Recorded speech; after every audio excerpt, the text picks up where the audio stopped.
Now, you mentioned earlier private equity, and we've had this discussion before. This is absolutely fascinating, how private equity impacts a company like your own.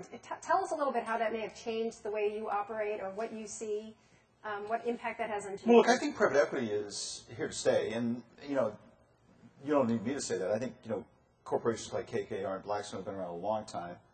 I think it gets accelerated by the fact that interest rates have been relatively low, and liquidity is just extremely, extremely high. There's more money today than good ideas, and that may exist for a while. I don't know how long that exists. So I think private equity clearly is a new factor. They're in some ways they're the corporations or the conglomerates of this decade anyhow in terms of what they do. We don't interface with them, I'd say, in 80% of the company. In other words, they don't play that much in the aircraft engines business and the healthcare business and things like that. In financial services, I mean, you look at the big EOP deal that was done yesterday. I mean, it's just a fascinating thing to watch. So, they provide liquidity for us to sell businesses. Occasionally, we compete with them on a financial service asset or something along those lines. But they're a reality, and I don't think they're good or bad. I just think it is what it is. Actually, aren't they kind of good for you if you want to dispose of a line with all the liquidity that's out there?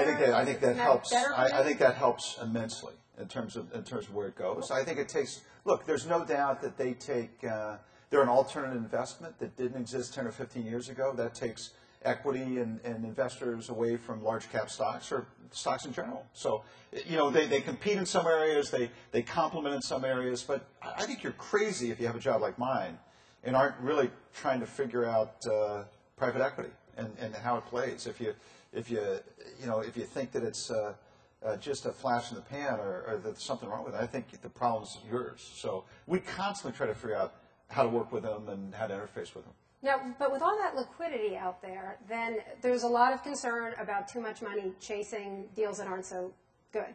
So it seems like actually it would be quite good for a public company. Your plastics business, this one is interesting to me. This has been a very difficult industry for you. The earnings were down, I think, 49% in the last quarter. So you're selling the plastics business. The buyers, a number of the likely buyers, bidders, are private equity groups. Why does it make sense? You have synergies. You can use your plastic businesses across multiple lines. Why would it make sense for a private equity group if it doesn't make sense for you? I think there's two things a private equity group can do. The first one is it's an industry that doesn't need to be AAA rated. So you can take on a lot more leverage than we'd be willing to take on in the business. The second thing is that it's become a volatile business. In other words, we like businesses where good management is more important than good luck. The team goes to sleep one night and benzene's $1. They wake up the next day and it's $4. They had nothing to do with that. That's hundreds of millions of dollars profit out the window. Now, that's going to be $1 again someday.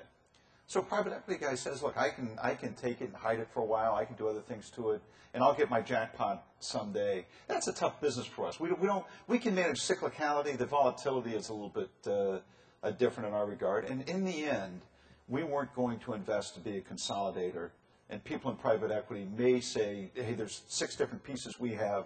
We can put GE's plastics business with it and create a better whole. And I think that's, for a lot of the private equity guys that are most interested in our plastics business are ones that already have chemical assets where we've got really, I'd say, a premier plastics company that they can put in it with a great management team and make 1 + 1 = 3 in a way we can't.